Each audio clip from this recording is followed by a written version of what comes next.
IMF 초기 때보다 더 높은 환율입니다. 돌아가게 될 수 있을까요? 불가능할 겁니다. 한국의 경제는 환율이 오르면은 그 순간에 지옥의 운명이 결정이 되게 될 겁니다.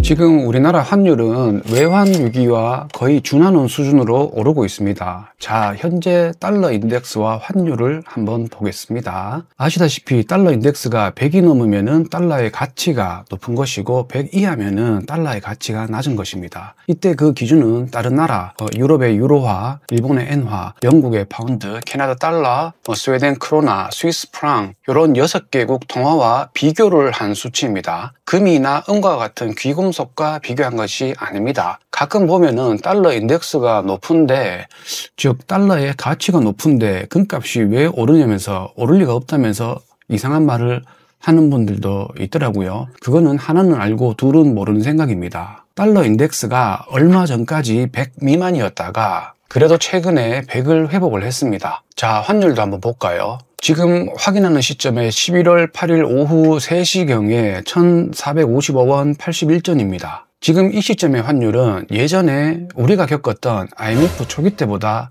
더 높은 환율입니다. 달러 인덱스가 100인데 환율은 1,455원이다. 이게 정상일까요? 정상이 아닌 것입니다. 얼마 전까지 달러 인덱스가 100 미만일 때 약달러 시대다 하고 뉴스에 나올 때 우리나라 환율은 여전히 1,400원대를 계속 유지하고 있었습니다. 달러의 가치가 떨어지면은 상대적으로 다른 통화의 가치가 오르는 것이 정상이지만 오히려 원화의 가치는 상대적으로 크게 하락하게 된 것입니다. 그래서 정상이 아니라는 얘기죠. 그러면은 어느 정도가 돼야지 정상인 걸까요? 자, 과거의 차트를 통해서 쉽게 한번 유추해 볼 수 있어가지고 한번 찾아봤습니다. 지금과 비슷하게 달러 인덱스가 100쯤일 때 2022년 4월 1일쯤이 될 것 같습니다. 자, 그러면 이때 환율을 한번 찾아볼까요? 2022년 4월 1일이 환율이 1216원 정도 하는 걸 확인할 수 있습니다.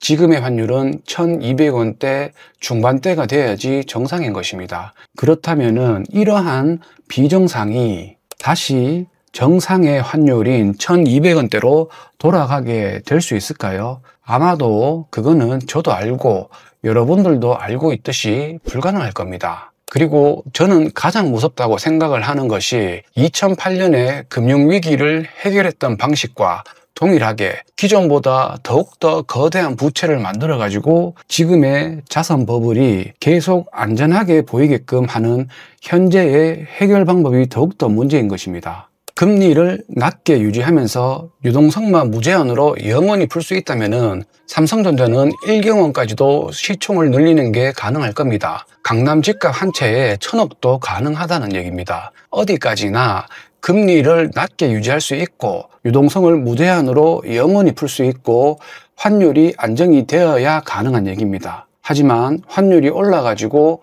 그거를 방어하기 위해서 금리가 오른다면 어떻게 될까요?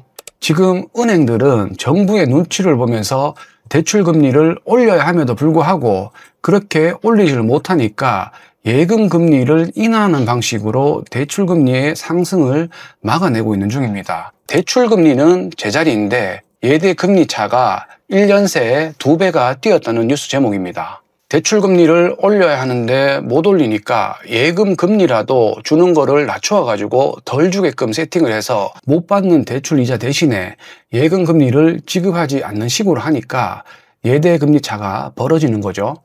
금리를 왜 못 올리는 걸까요? 항상 얘기했던 부채 때문입니다. 금리가 오르면은 아파트 값이 폭락하는 것에서 그치지 않고 모든 부채가 싹 다 전부 다 디폴트 되면서 은행을 포함한 한국 경제가 전체가 붕괴될 것이기 때문입니다. 소상공인들은 장사를 해가지고 빌렸던 대출을 갚아야 되는데 장사가 돼야지 빚을 갚지 하면서 아우성이고 자영업자 대출은 1,070조로 사상 최대입니다. 그리고 또한 연체율은 12년 만에 최고입니다.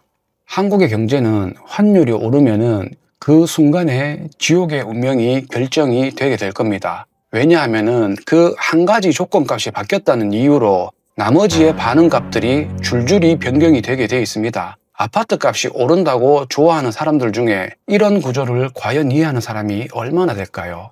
대출이 없이 부동산을 매입한 부자들은 사실 상관이 없습니다. 잘 아시잖아요. 결국에는 약한 고리부터 무너지게 돼 있는 것입니다. 대출을 연끌로 끼고 아파트 사서 부동산 사서 특히 상가가 더 빠르게 무너질 겁니다. 아파트값 부동산 오른다고 좋아하는 사람들 중에 이런 구조를 이해하는 사람이 과연 있을까 모르겠습니다. 오늘은 여기까지 하겠습니다. 고맙습니다.